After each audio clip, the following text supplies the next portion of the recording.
കഴിഞ്ഞ ദിവസം നമ്മുടെ കോഴിയമ്മയും പിള്ളേരെയും പുറത്തിറങ്ങിയതിന് ശേഷം കുറച്ച് തീറ്റയൊക്കെ ഇട്ട് കൊടുത്തിരുന്നു. തീറ്റ ഇട്ട കൂട്ടത്തിൽ എല്ലാവരും കൂടെ വിളിച്ചെടുത്തി നമ്മുടെ കുഞ്ഞുങ്ങളെ കൂടെ ഒന്ന് പരിചയപ്പെടുത്താമെന്ന് കരുതിയിട്ട് വൈഡായിട്ട് തീറ്റ ഇട്ട് കൊടുത്തിട്ട് എല്ലാവരും വിളിച്ചപ്പോൾ കണ്ടൊരു കാഴ്ചയാണ്. ഈ വെളുത്ത പെണ്ണ് ഇവിടെ ഒന്ന് തീറ്റ കുത്തിപ്പറിക്കുന്നത് നമ്മുടെ കോഴിയമ്മയ്ക്ക് തീരെ അങ്ങോട്ട് ഇഷ്ടപ്പെട്ടിട്ടില്ല.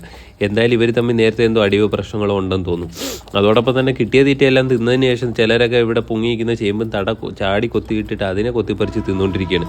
പക്ഷേ നമ്മുടെ ഫാമിലെ ഏറ്റവും വലിയ വിശേഷം ഇതൊന്നുമല്ല. 20 ദിവസമായപ്പോൾ നമ്മുടെ വിരിയൻ വെച്ചിരുന്ന മുട്ടകളൊക്കെ വിരിഞ്ഞു തുടങ്ങിയിട്ടുണ്ട്. നിലവിൽ നമുക്ക് 3 കുഞ്ഞുങ്ങളാണ് പൊട്ടി പുറത്ത് വന്നിട്ടുള്ളത്.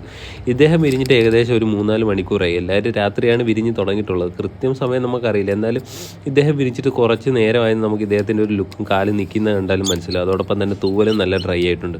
അതോടൊപ്പം തന്നെ ഈ കുഞ്ഞ് വിരിഞ്ഞിട്ട് ഏകദേശം ഒരു 3-4 മണിക്കൂറേ ഉണ്ടായിട്ടുള്ളൂ. കാര്യം അത്ര അങ്ങോട്ട് ആയി വരുന്നില്ല. ആൻഡ് ഈ കുഞ്ഞാണെന്നുണ്ടെങ്കിൽ ഏകദേശം ഇച്ചിരി നേരമായപ്പോഴേ വിരിഞ്ഞിട്ടുണ്ടാവുള്ളൂ. കാര്യം കാലൊന്നും റെഡി ആയിട്ടില്ല. അതോടൊപ്പം തന്നെ തൂവലും നല്ല രീതിക്ക് ഡ്രൈ ആയിട്ടില്ല. ആൻഡ് ഓൾസോ നമ്മുടെ 2 മുട്ടകൾ വിരിയാനായിട്ട് കാത്തിരിപ്പുണ്ട്. ചിലരൊക്കെ അതിനകത്ത് കിടന്ന് സൗണ്ട് ഉണ്ടാക്കുന്നു പുറത്തേക്ക് വരാനായിട്ട്.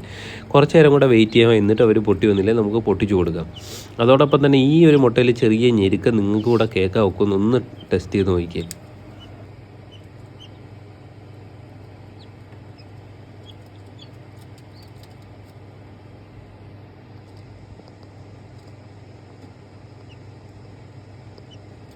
ഞാൻ ചെവിയിൽ വെച്ചപ്പോൾ ചെറിയ എന്തോ ഞെരക്കം പോലെ കേൾക്കാം. അതോടൊപ്പം തന്നെ ഈ മുട്ട പൊട്ടിച്ച് വരാൻ പറ്റാതെ കുഞ്ഞ് ചത്തുപോയി. അപ്പോൾ അടുത്ത വിശേഷങ്ങളുമായി നമുക്ക് അടുത്ത വീഡിയോയിൽ കാണാം. അതുവരെ കണ്ടുകൊണ്ടിരുന്ന എല്ലാവർക്കും thank you so much for watching.